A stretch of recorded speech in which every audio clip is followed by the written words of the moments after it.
একটি বিস্তৃত সবুজ উপত্যকার মাঝে ছিল এক ছোট গ্রাম। গ্রামের নাম ছিল নূরপুর। সেখানে বাস করত এক যুবক, নাম তার ইউসুফ। সে ছিল খুব সাধারণ, কিন্তু তার চরিত্র ছিল অসাধারণ। তার জীবনের সবচেয়ে বড় শক্তি ছিল একটাই, আল্লাহর ওপর অগাধ ভরসা। ইউসুফের পরিবার ধনী ছিল না। তার বাবা ছোট কৃষক ছিলেন, যিনি খুব অল্প জমিতে কাজ করতেন। ছোটবেলা থেকে ইউসুফ শিখেছিল, রিজিক আল্লাহ দেন, মানুষ শুধু চেষ্টা করে। সে প্রতিদিন সকালে মাঠে যেত, কাজ করত, আর সন্ধ্যায় বসে আল্লাহর কাছে শুকরিয়া আদায় করত। গ্রামের মানুষ তাকে ভালোবাসত, কারণ সে ছিল শান্ত, ভদ্র ও পরিশ্রমী। ইউসুফের একটা স্বপ্ন ছিল। সে চেয়েছিল তার গ্রামের কৃষিকাজ আরও উন্নত করতে। সে নতুন পদ্ধতিতে চাষ শুরু করল। লোকজন প্রথমে তাকে হাসাহাসি করত, নতুন পদ্ধতি, এসব কি কাজে দেবে? কিন্তু ইউসুফ থামল না। সে দিন রাত পরিশ্রম করল, নতুনভাবে বীজ বপন করল, পানি ব্যবস্থার উন্নতি করল। ধীরে ধীরে তার ফসল বাড়তে শুরু করল। গ্রামের লোকজন অবাক হয়ে গেল। এক বছর হঠাৎ করে আকাশ বদলে গেল।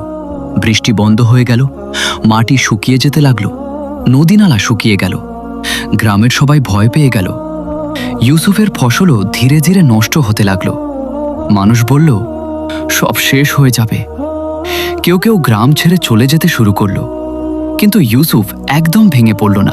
সে বলতো, যে আল্লাহ বৃষ্টি বন্ধ করেছেন, তিনিই আবার বৃষ্টি দেবেন। প্রতিদিন রাত হলে ইউসুফ একা বসে থাকত। তার চোখে পানি থাকত। সে বলতো, হে আল্লাহ, আমি তোমার উপর ভরসা করি, আমাকে নিরাশ করো না।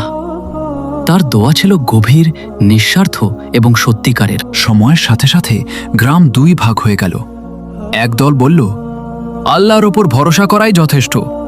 আর এক দল বলল, এখান থেকে চলে যেতে হবে। ইউসুফ মাঝখানে ছিল, কিন্তু সে কারো বিরুদ্ধে গেল না। সে শুধু নিজের বিশ্বাস ধরে রাখল।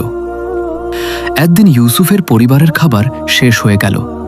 তার মা কাঁদতে লাগল, এখন কি হবে?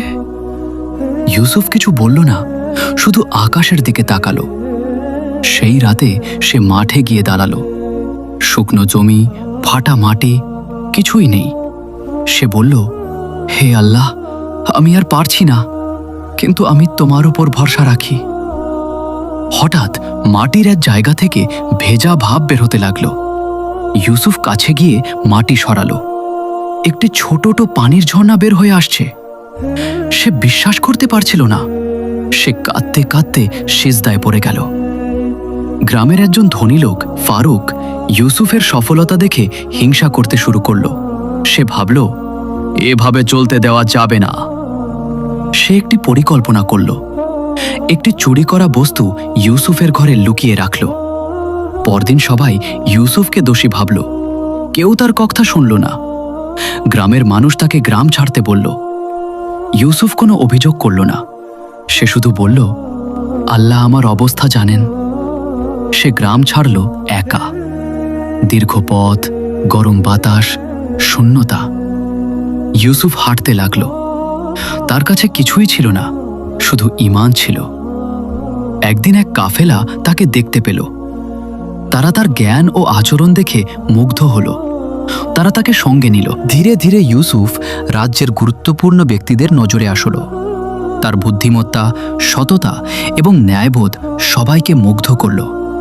রাজা তাকে নিজের উপদেষ্টা বানালেন।